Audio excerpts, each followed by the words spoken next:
अगला सवाल mic number 3 से, अगर कोई गैर मुस्लिम भाई वहाँ पर मौजूद है। अस्सलाम वालेकुम। तोपुपाल, मेघालय का हूँ। सर, आपको बहुत बहुत शुक्रिया, क्योंकि आपने इस बुरी महफिल में आप हम नॉन मुस्लिम को पहले मौका देते हो। तो मेरा सवाल है, हर मुसलमान के लिए आखिरी रसूल हज़रत मोहम्मद है, तो जिन जाति का आखिरी नबी रसूल कौन है? सवाल अगर मैं सही सुना हूँ कि हर मुसलमान के लिए आखिरी रसूल मोहम्मद सल्लल्लाहु अलैहि वसल्लम में जिन के लिए कौन आखिरी रसूल है, ये आपका सवाल है ना? जिन के लिए? Yes sir. जिन।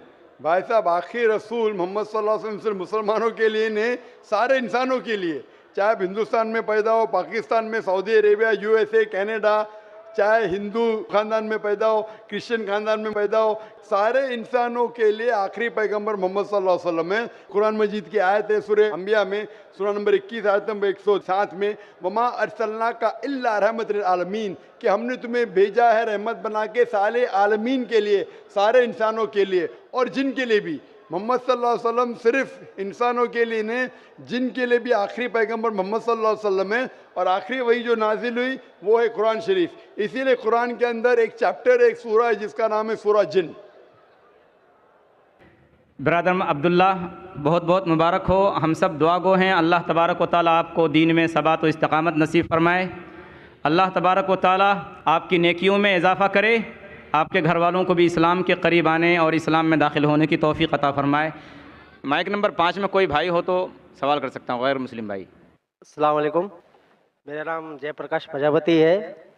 मेरा सवाल ये है कि जिस तरह मुस्लिम लोग में कोई शहीद होता है तो उसको वो मतलब जन्नत में दाखिल करते हैं, उसी तरह क्या हिंदू लोग को भी शहीद होते हैं तो क्या वो लोग भी जन्नत में जाते हैं क्या? भाई साहब का सवाल है, अगर मुसलमान शहीद होते तो जन्नत में जाते, क्या हिंदू लोग भी शहीद होंगे तो जन्नत में जाएंगे? शहीद की मतलब वो आदमी जो अल्लाह की शहादत देते हुए मर जाता है, यानी अल्लाह पर मानते हुए अल्लाह के लिए वो मरता है, उसे कहते हैं शहीद। हिंदू के मानी क्या पता है? हिंदू के मानी वो शख्स जो हिंदुस्तान में रहता है। तो उस तरीके से ज्योग्राफिकली डेफिनेशन, मैं भी हिंदू हूँ, लेकिन आप मजहबी पूछेंगे जो इंसान, जी हाँ, मैं मजहबी पूछ रहा हूँ। मजहब यानी जो इंसान बुत परस्ती करता है, हाँ जी, हाँ जी। उसके बारे में। तो जो इंसान बुत परस्ती कर रहा है वो कभी भी अल्लाह के लिए शहीद हो ही नहीं सकता है। इट इज कॉन्ट्रडिक्टिंग, ये दोनों में टकराव है। क्योंकि जो बुत परस्ती करता है वो एक अल्लाह के लिए अपनी जान दे ही नहीं सकता है। अगर वो एक अल्लाह के लिए जान देता है तो वो बुत परस्ती से मुहिद बन जाता है, तौहीद वाला बन जाता है।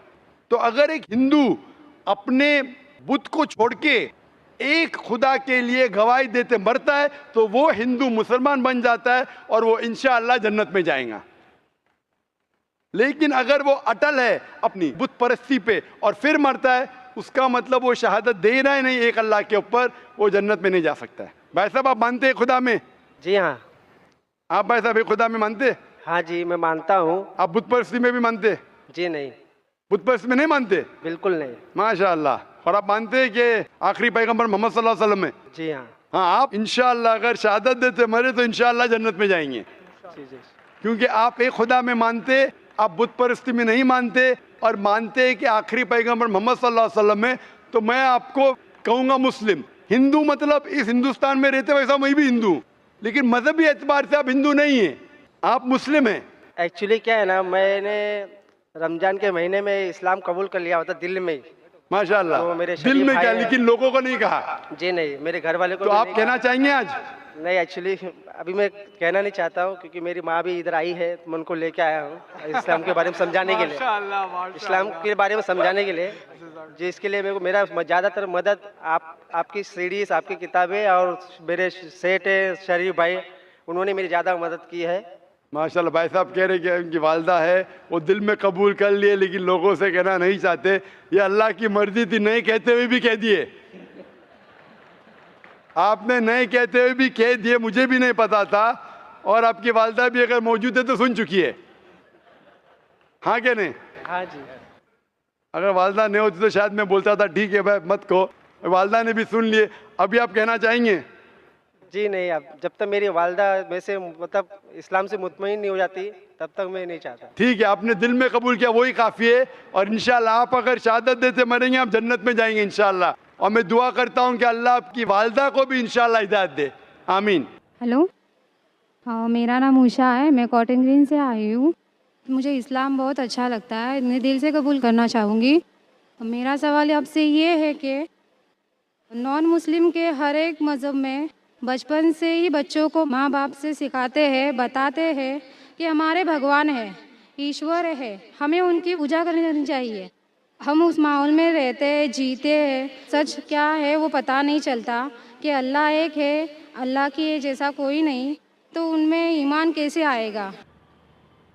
बहन का सवाल है कि अक्सर हमारे घर में हमारे वालिदैन कह रहे हिंदू मज़हब में सिखाते हैं कि भगवान है और उसकी पूजा करना चाहिए, मूर्ति पूजा करना चाहिए। तो हमें कैसे पता चलेगा कि अल्लाह एक है? हमें कैसा पता चलेगा कि सिर्फ़ एक ही अल्लाह की इबादत करना? ये आपका सवाल है बहन, सही? बहन, आप इसका जवाब अगर देखना चाहते तो कितने लोग अल्हम्दुलिल्लाह आज ही माशाल्लाह 2 या 3 लोग ने शहादत दी, वो भी हिंदू धर्म में थे। उनके माँ बाप ने भी उन्हें सिखाया कि मूर्ति पूजा करना चाहिए, लेकिन वो जब सच अपने सामने देखे तो सच को कबूल किया। तो हर इंसान को अल्लाह ताला, जैसे मैंने पहले फरमाया, अल्लाह सुब्हाना व ताला कहते हैं सूरह फुसिलत में सूरा नंबर 41 आयत नंबर 53 में, सनूरीहिम आयातिना फिल आफाकी व फी अनफुसिहिम हत्ता यतबय्यना अन्नहुल हक, के बहुत जल्दी अल्लाह सुब्हाना व ताला हर इंसान को अपनी निशानियां दिखाएंगे दूर तक, ताकि वाज़े हो जाए कि हक क्या है। एक बार हक वाज़े हो गया और अगर इंसान कबूल नहीं करता है तो वो दोषी है। हक वाज़े होने के बाद, जैसे मैंने पहले कहा कि बहुत से गैर मुस्लिम सोचेंगे अगर मैं मुस्लिम बना तो मेरे वालिदैन मुझे घर के बाहर निकाल देंगे, अगर मैं मुस्लिम बना तो मेरे दोस्त मुझे छोड़ देंगे, अगर मैं मुस्लिम बना तो तिजारत में नुकसान होगा। तो ये चीज़ें आपको रोकती है हक कबूल करने से। तो अल्लाह ताला आपका इम्तिहान ले रहे हैं कि हक को आप कबूल करते हैं कि नहीं। तो ये आपके लिए इम्तिहान है। लेकिन मरने के पहले जो भी गलत काम कर रहा है, जो भी ईश्वर के अलावा किसी की इबादत कर रहा है, अल्लाह मरने के पहले उसके दिल में वाज़े कर देते हैं कि खुदा एक है, चाहे डायरेक्ट चाहे इनडायरेक्ट, चाहे कुछ जरिए के थ्रू वाज़े तो कर देते हैं। और आज आप यहाँ मौजूद है इस मजलिस में, और मैं पहले भी साबित कर चुका हूँ कि हिंदू मज़हब की किताबों के ज़रिए कि खुदा एक है और उसकी मूर्ति पूजा नहीं करना चाहिए। अभी आपके पास कोई बहाना नहीं ये कहने का कि मैं हिंदू ख़ानदान में पैदा हुई इसीलिए मुझे पता नहीं कि खुदा एक है। आज के पहले अगर आपने मेरी तकरीर नहीं सुनी होती और यहाँ मौजूद नहीं थी तो हो सकता है आपके पास फिर भी बहाना होता कहने का कि मुझे पता नहीं हक क्या है। आज तो बहाना नहीं है। तो मैं आपसे पूछना चाहता हूँ, आप मानते हैं कि खुदा एक है? जी मानती हूँ। आप मानते हैं कि बुत परस्ती मूर्ति पूजा गलत है? जी। आप मानते हैं कि मोहम्मद सल्लल्लाहु अलैहि वसल्लम उसके पैगंबर है? जी। तो अल्हम्दुलिल्लाह ये 2 या 3 चीज़ें काफ़ी है आपको इस्लाम में दाखिल होने के लिए। तो आप मुस्लिम बनना चाहेंगे? हाँ ज़रूर। आप पे कोई भी ज़बरदस्ती कर रहा है बहन? कोई नहीं, कोई भी दबाव? मैं दिल से कबूल करना चाहती हूँ। माशाल्लाह, दिल और होशो हवास से? जी हाँ। क्योंकि ज़बरदस्ती करना इस देश में हराम है, हमारे मज़हब में भी हराम है। आप दिल से करना चाहती है? जी हाँ। होशो हवास के साथ? जी कोई भी माली दबाव नहीं? जी नहीं। कोई भी फिजिकल प्रेशर नहीं? नहीं। इंशाअल्लाह मैं कलमा पढ़ाऊंगा और आप उसको दोहरा सकती है। ज़रूर। अशहदु अशहदु अल्लाह अल्लाह इलाहा इलाहा इल्लल्लाह इल्लल्लाह व अशहदु व अशहदु अन्ना अन्ना मुहम्मदन मुहम्मदन अब्दुहु अब्दुहु व रसूलुहु। व रसूलुहु। मैं शहादत देती हूँ मैं ये शहादत देती हूँ कि कि अल्लाह के अलावा अल्लाह के अलावा कोई माबूद नहीं कोई मामूद नहीं और और मोहम्मद मोहम्मद सल्लल्लाहु अलैहि वसल्लम वसल्लम उसके पैगंबर उसके पैगंबर और बंदे हैं। और बंदे हैं। माशाअल्लाह आप मुस्लिम हो चुकी है और अल्हम्दुलिल्लाह मैं इंशाअल्लाह चाहूँगा कि आप कुरान मजीद का तर्जुमा लें ख़वातीन के शोबे से और उसको पढ़िए। इंशाअल्लाह आपको और हिदायत मिलेंगी और मैं अल्लाह सुब्हानहू से दुआ करता हूँ कि आपके इस जद्दोजहद को कबूल फरमाए और आपको इस दुनिया और आखिरत में सफलता दे और आपको जन्नत में डाले इंशाअल्लाह। होप दान से আমি গৌতম কুমার সিংহ বলছি, বসরা থেকে এসেছি, উত্তর দিনাজপুর জেলা করণদিঘি থানা থেকে। আমার প্রশ্ন হচ্ছে, মুসলমান হলে কি গোমাংস খেতেই হবে? মানে ব্যাপারটা হচ্ছে এই প্রশ্নটার উত্তর আমি আগে পেয়ে গেছি। দ্বিতীয় প্রশ্ন হচ্ছে, মুসলমান হলে কি খাতনা করতেই হবে? যদি না খাতনা করি এবং গোমাংস খাই তাহলে কি মুসলমান হতে পারবো না? उनका सवाल था कि अगर कोई मुसलमान हुआ तो उसके लिए क्या गाय का गोश्त खाना ज़रूरी है, एक सवाल। और दूसरा सवाल उनका था कि मुसलमान होने के बाद क्या उसको खतना करना ज़रूरी है। ये दो सवाल। मैं बंगाली नहीं जानता हूँ लेकिन सवाल समझ गया। স্যার আমি खतना বাংলায় समझ বলছি। गया, गाय गोश्त समझ गया। मेरे बंगाली टीवी के ऊपर डबिंग आती, लोग समझते बंगाली जानता हूँ मैं, लेकिन ये सवाल समझ गया मैं अल्हम्दुलिल्लाह। भाई साहब का सवाल है कि मुसलमान बनने के लिए क्या गाय का गोश्त खाना ज़रूरी है और ख़तना करना ज़रूरी है क्या? ये पहला सवाल मैं जवाब दे चुका हूँ कि गाय का गोश्त खाना फ़र्ज़ नहीं है। अगर आपको पसंद है तो खा सकते, नहीं पसंद तो नहीं खाइए, फ़र्ज़ नहीं है। आप एक 100% अच्छे मुसलमान बन सकते शाकाहारी होने के बाद भी, फ़र्ज़ नहीं है। जहाँ तक कि दूसरा सवाल है कि खतना करना ज़रूरी है, खतना करना एक अहम सुन्नत है, सुन्नत मौक़िदा है, अच्छी बात है। लेकिन अगर कोई ये कहता है कि अगर मैं खतना नहीं करूँ तो मुसलमान बन सकता हूँ, हाँ बन सकते। खतना करना अच्छी बात है, उससे कई फ़ायदे हैं।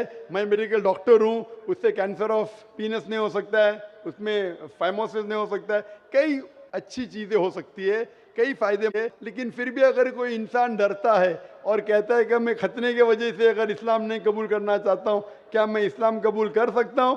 कर सकते। आप विदाउट खतना करके भी इस्लाम कबूल कर सकते, कम अज़ कम इंशाअल्लाह शिर्क से बचेंगे। भाई साहब क्या सर? आप क्या इस्लाम कबूल करना चाहते? सर हम सोचेंगे सर। सोचेंगे? हाँ सर। सोचिए, और जब यकीन आ जाएगा खुदा एक के, उसके अलावा कोई माबूद नहीं, और जब यकीन आ जाएगा मोहम्मद सल्लल्लाहु अलैहि वसल्लम आखिरी पैगंबर है, तो इंशाअल्लाह आप उस इरादे को अमल में ला सकते हैं इंशाअल्लाह। सिख धर्म में पुनर्जन्म माना जाता है, हिंदू धर्म में भी पुनर्जन्म माना जाता है। क्या इस्लाम धर्म इसको मानती है? मैं प्रितपाल सिंह सिलीगुड़ी से आया हूँ, आपसे जिज्ञासा रखता हूँ। भाई साहब ने सवाल पूछा है कि सिख धर्म पुनर्जन्म में मानता है, हिंदू धर्म मानता है, क्या इस्लाम धर्म मानता है? भाई साहब आप लेट आए सर इधर? नहीं, सवाल जवाब के पहले सेशन से है क्या? आपने तकरीर में इसका जवाब दे दिया है, लेकिन फिर भी जिज्ञासा है। तो मैंने पूरा जवाब दिया। किस पॉइंट पे जिज्ञासा है आपको? क्या मैंने कहा पुनर का मतलब नेक्स्ट, जी जन्म मतलब बर्थ, नेक्स्ट बर्थ। इस्लाम भी इसमें मानता है कि इस दुनिया के बाद हम नेक्स्ट दुनिया में आएंगे, ये वेद कहता है, इसमें मुझे कोई डाउट नहीं, कोई शक नहीं। लेकिन ये जो वजूद में आया संस्कारा, इसका जिक्र वेद में नहीं है। ये हिंदू पंडितों ने कहा संस्कारा के बारे में, क्योंकि वो ये नहीं समझा सकते थे कि लोग क्यों गरीब पैदा होते, क्यों लाचार पैदा होते, क्यों कंजेनिटल हार्ट से। तो ये नहीं पता होने की वजह से फिलॉसफी वजूद में आई। लेकिन वेद में सिर्फ लिखा है पुनर्जन्म, जो कुरान में लिखा है, सिख धर्म में लिखा है, मुझे कोई एतराज़ नहीं। लेकिन ये मानना कि बर्थ फिर डेथ, फिर बर्थ फिर डेथ, फिर बर्थ फिर डेथ, ये साइंटिफिकली मुमकिन ही नहीं है। I can give you another quotation why it's not possible. आप समझ रहे ना? तो किस लॉजिक पे आप संतुष्ट नहीं हैं?